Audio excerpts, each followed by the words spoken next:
Dari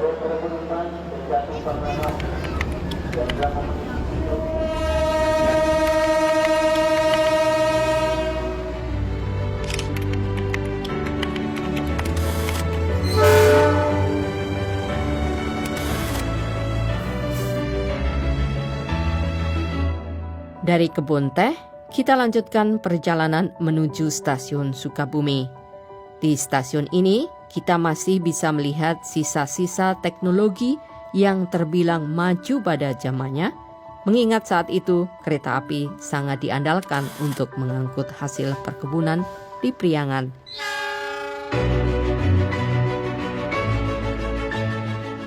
Ini salah satu stasiun yang dibangun pada jalur kereta api dari Bogor sampai ke Cianjur. Dibangun tahun 1882.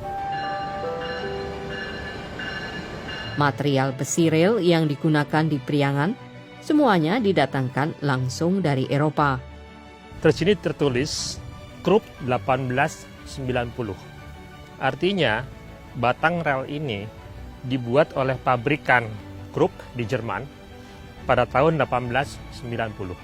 Maka ini adalah bukti otentik bahwa jalur kereta api pada tahun itu sudah ada di Sukabumi.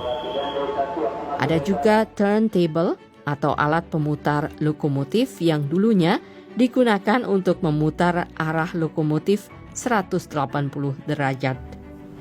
Jadi saat itu lokomotif uap yang datang dari arah Bogor menuju ke Sukabumi sampai di stasiun ini, jika ingin kembali lagi ke arah Bogor, harus diputar arahnya dulu lokomotifnya. Dan alat untuk memutar arahnya itu adalah turntable ini.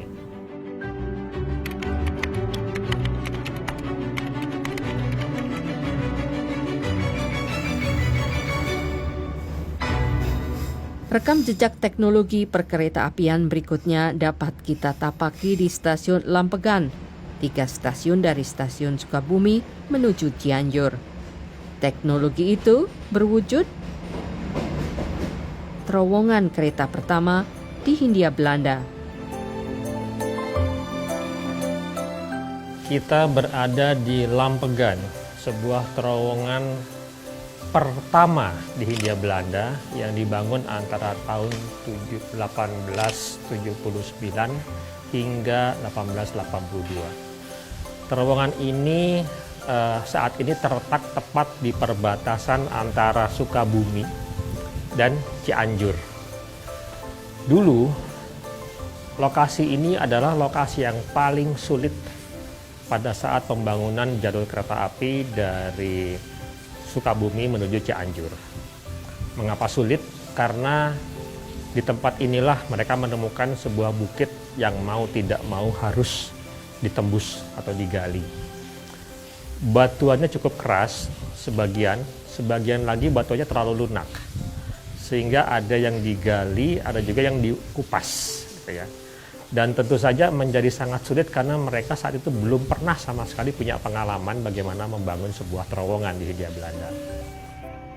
Pada era kolonial, terowongan sepanjang 683 meter yang gelap ini membutuhkan nyala lampu manual sebagai penanda kedatangan. Pada saat kereta berhenti di mulut terowongan, baik dari sisi Sukabumi maupun Cianjur, maka masinis akan meminta petugas yang ada di stasiun untuk menyalakan lampu secara manual, lampu di lokomotif tadi.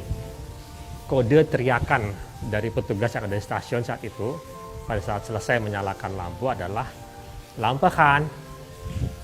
Itu dia kata Belanda, yang artinya lampu sudah menyala, lights go on, kira-kira begitu ya. Nah, kata-kata ini terulang terus setiap kali lokomotif masuk ke dalam terowongan, dan itu kemudian ditangkap oleh orang-orang lokal yang menyangka seolah-olah itu adalah nama dari terowongan ini, sehingga sampai sekarang disebut dengan Lampegan.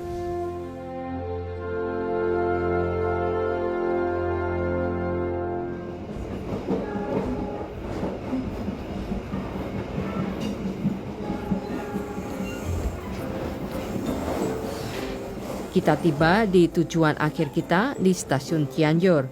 Namun, sejatinya jalur kereta yang dibangun pemerintah Hindia Belanda terus menembus pedalaman Priangan. Baik, kita sekarang berada di stasiun Cianjur, stasiun terakhir dalam kajian kami sampai saat ini, karena sesungguhnya jalur ini masih berlanjut terus sampai ke Padalarang, Cimahi, Bandung, dan Cicalengka. Hingga tahun 1864, Cianjur sebenarnya adalah ibu kota Priangan. Jalur kereta api yang menyambungkan Cianjur hingga ke Batavia ini membuktikan bahwa Cianjur sempat memiliki peran penting di masa lalu. Priangan saat itu belum beribu kota di Bandung, tapi masih bermula di Cianjur terlebih dahulu.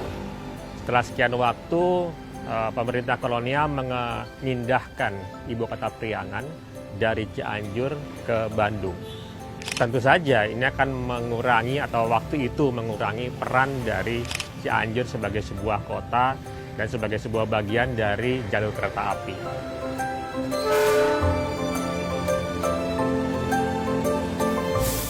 Demikian perjalanan menelusuri rel kereta Priangan yang sempat menjadi tumpuan ekonomi bagi pemerintah Belanda di era kolonial. Rute ini sekarang menjadi pengingat bagaimana pemerintah kolonial mengeruk hasil bumi Priangan, memeras keringatnya, dan menyisakan jejaknya. Kita masih bisa menyaksikan warisan itu sebelum semuanya musnah dilindas zaman.